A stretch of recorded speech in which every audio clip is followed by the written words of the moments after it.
আসসালামু আলাইকুম, welcome back to the channel. আর আজকের ভিডিওতে আমরা জানবো ফুয়েল পাস কি, কিভাবে রেজিস্ট্রেশন করবেন এবং এর আসল সুবিধা ও অসুবিধা। তাই ভিডিওটা স্কিপ না করে শেষ পর্যন্ত দেখুন। ফুয়েল পাস হলো একটি ডিজিটাল পারমিট সিস্টেম, যার মাধ্যমে প্রতিটি গাড়ির জন্য নির্দিষ্ট পরিমাণ জ্বালানি বরাদ্দ থাকবে। সহজভাবে বললে আপনি আনলিমিটেড তেল নিতে পারবেন না, আপনার ইউজেজ অনুযায়ী লিমিট সেট থাকবে। এই সিস্টেম চালু করার মূল উদ্দেশ্য হচ্ছে দেশের জ্বালানি ব্যবস্থাকে আরো স্মার্ট ও কন্ট্রোল করা। এখন প্রশ্ন, হঠাৎ করে কেন এই ফুয়েল পাস? কারণগুলো হলো জ্বালানি সংকট মোকাবেলা, দেশের এই সময়ে যে জ্বালানির চাপ তৈরি হয়েছে এটা কমানোর জন্য। অপচয় কমানো, অনেকে অপ্রয়োজনীয়ভাবে বেশি তেল ব্যবহার করে, এটা কন্ট্রোল করা। কালোবাজারি বন্ধ করা, অবৈধভাবে তেল বিক্রি বা মজুত বন্ধ করা। ডিজিটাল মনিটরিং, সরকার সহজেই বুঝতে পারবে কে কত তেল ব্যবহার করছে। ফুয়েল পাস রেজিস্ট্রেশন করার আগে আপনার কিছু জিনিস রেডি থাকতে হবে: জাতীয় পরিচয়পত্র, গাড়ির রেজিস্ট্রেশন নাম্বার, একটি অ্যাক্টিভ মোবাইল নাম্বার।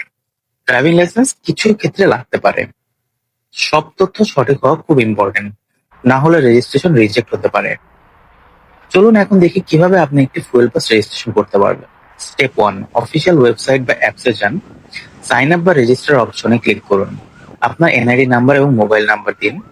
মোবাইলে আসা ওটিপি দিয়ে ভেরিফাই করুন। আপনার গাড়ির তথ্য দিন, যেমন গাড়ির নাম্বার, টাইপ, ইঞ্জিন, ক্যাপাসিটি ইত্যাদি। সব তথ্য সঠিকভাবে চেক করে সাবমিট করুন। সাবমিট করার পর আপনার অ্যাপ্লিকেশন প্রসেস হবে। অ্যাপ্রুভ হলে আপনি একটি ফুয়েল পাস ব্যবহার করতে পারবেন। এখন আসি সবচেয়ে গুরুত্বপূর্ণ অংশ, এর সুবিধাগুলো। জ্বালানির সাশ্রয় হবে, যেহেতু লিমিট থাকবে তাই অপ্রয়োজনীয় ব্যবহার কমবে।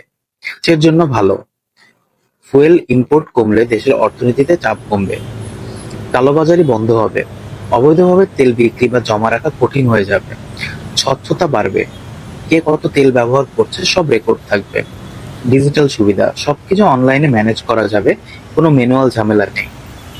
তবে বাস্তবতা হলো কিছু অসুবিধাও আছে। ব্যবহার সীমাবদ্ধ হয়ে যাবে, আপনার প্রয়োজন থাকলেও লিমিটের বাইরে তেল নিতে পারবেন না। টেকনিক্যাল সমস্যা, সার্ভার ডাউন, অ্যাপ ক্র্যাশ এসব হলে তেল নিতে সমস্যা হতে পারে।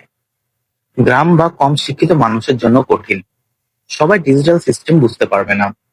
জরুরি অবস্থায় সমস্যা, ইমার্জেন্সি সিচুয়েশনে ফুয়েল লিমিট বড় সমস্যা হয়ে দাঁড়াতে পারে। ভুল ডাটা দিলে ঝামেলা, একবার ভুল দিলে কারেকশন করতে সময় লাগতে পারে। সব মিলে ফুয়েল পাস একটি ভালো উদ্যোগ, কিন্তু ইমপ্লিমেন্টেশন ঠিকমতো না হলে এটা মানুষের জন্য ঝামেলাও হতে পারে। প্রপার সিস্টেমে থাকলে এটা বেনিফিশিয়াল, আর সিস্টেম ফেল করলে এটা হেডেক। আপনার কি মনে হয় ফুয়েল পাস আমাদের জন্য ভালো না খারাপ? কমেন্টে জানাবেন। ধন্যবাদ।